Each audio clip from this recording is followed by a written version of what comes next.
when you talk about Islam, a good example of this is the Muslim Brotherhood. Its earliest proponents, like Al-Afghani, he was pretty clearly a British agent. He was very into pushing the British imperial mandate of what they called at that time a pan-Arab alliance, and the idea was to create an Islam that Britain could control.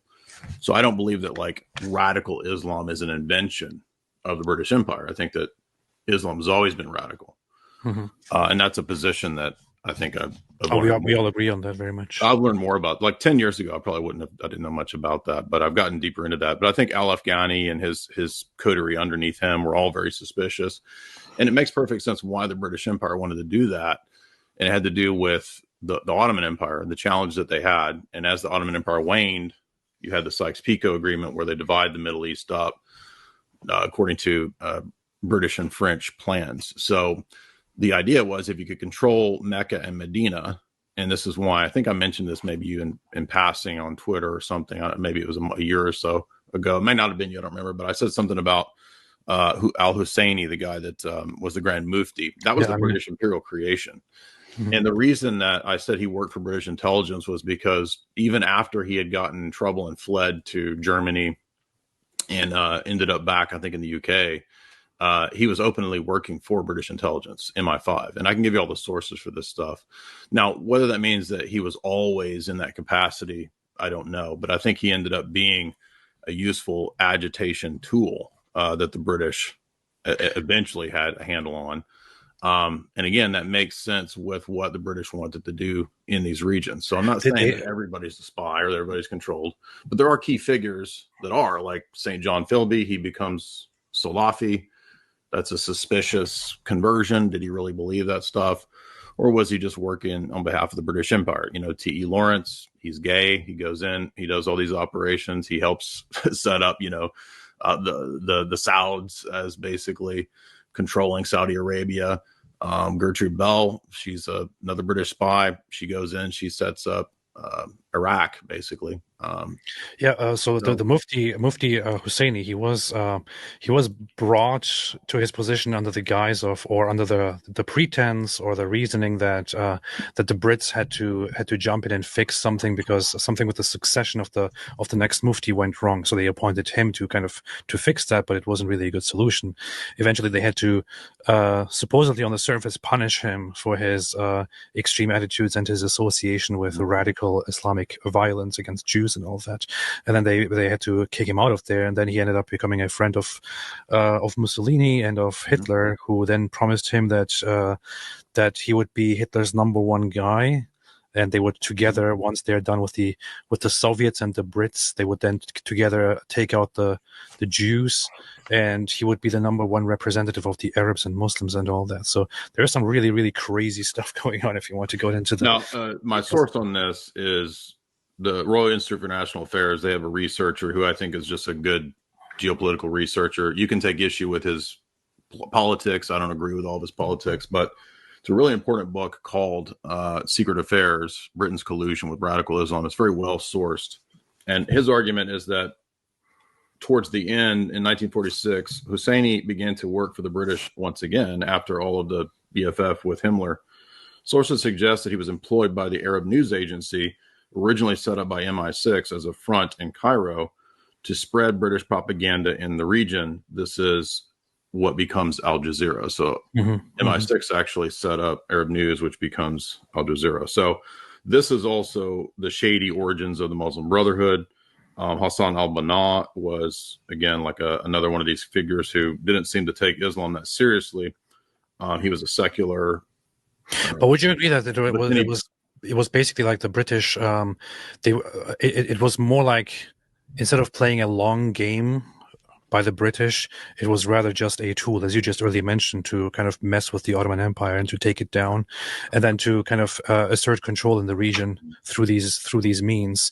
But they only used what was already available, so they didn't really create the whole Islamic radicalism, Islamic terrorism. No, I agree with that. So I'm just saying that the organization called Muslim Brotherhood utilized the ideology of a radical Islamic sort of cover veneer, even if the Al-Afghani and al-Banna themselves didn't actually believe it. So yes, there was already radical Islam for sure. Yeah. I mean, Yeah. you know, today, I mean, this book even has a really good critique of like the billions of dollars. So he wrote this book for the Royal Society back in 2010.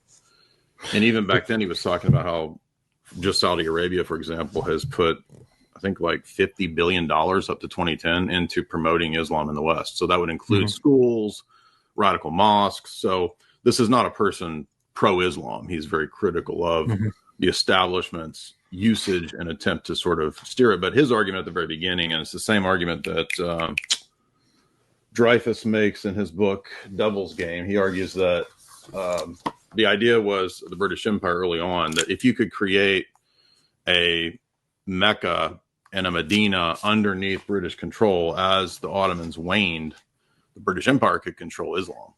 And then you would have massive, power. And that sure went very well. Yeah. I think this also explains why you have, even today, Prince Charles, King Charles, he has this ongoing fascination, not just with all religions. I know he's kind of a perennialist, but people say he's secretly a Muslim or something.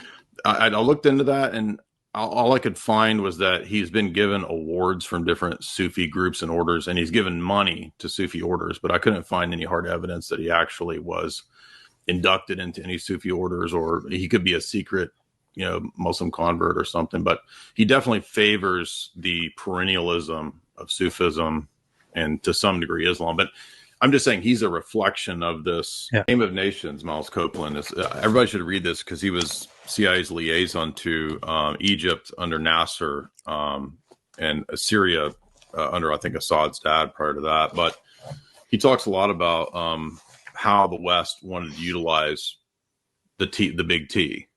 And he talks about them, particularly on page 204, as being really useful idiots. And I'm not saying that the West is always behind big T, but that by admission, in many cases, he says it's very useful. So I think it's just the realpolitik that goes on, that all governments will at times resort to these kinds of things. They'll resort to fake flag events, shall we say. They'll resort to arming, Operation Cyclone is the arming of the Taliban, right? The Afghani freedom fighters. Brzezinski goes on CBS and says, "That's your land over there. God is with you." Telling them to go and essentially fight the Soviets. And that plan actually worked, right? That exhausted the Soviets during the Cold War.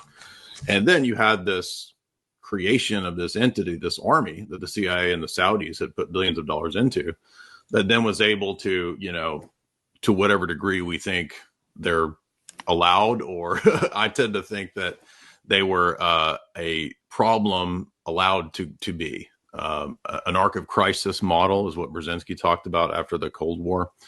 And I think that narrative explains a lot of what happened post-Cold War better than the narrative that, the mainstream media promoted. For example, weapons of mass destruction, all of that. I think that was a lie. And so I think there's a power block usage of a lot of these radical Islamic groups, and exactly which groups and exactly how far, I think, can be debated. But maybe that's what and I'm not trying to be argumentative, but I think that's another issue that you felt was too far. No, I mean, I had only an issue with when it comes to, for example, arguing that that Western intelligence or Israeli intelligence was directly involved in the creation of certain terrorist organizations that we have today in the most direct form. I would agree. For example, we know very well that that during the Cold War, the U.S. unfortunately utilized Islamic terrorism to use them to fight against the Soviet Union. We know that the other side engaged in similar things as well. We know that this was a big game that was being used before the world became more familiar with Islamic terrorism. And I would agree, for example, that as a result of these idiotic games, two of the major Islamic terrorist organizations developed because of this, as a direct consequence of this. Mm-hmm. I would only disagree when if we are then going to argue that the intelligence organizations in question were directly involved in creating these modern terrorist organizations, such as Al Qaeda or ISIS. So I would say Al Qaeda and ISIS were directly a direct consequence of these idiotic and pretty vile games. But were they directly involved in creating and upholding and funding these organizations? I would dispute that. Well, maybe there the question becomes, what do we mean by direct? Because I would agree that you didn't necessarily have, Brzezinski or Kissinger flying over there and literally telling Osama bin Laden what to do. But you had essentially an alliance of Western friendly groups and intelligence operations, including CIA, Saudis, Pakistani, Egypt, all working together to arm and to train militarily some of these outfits.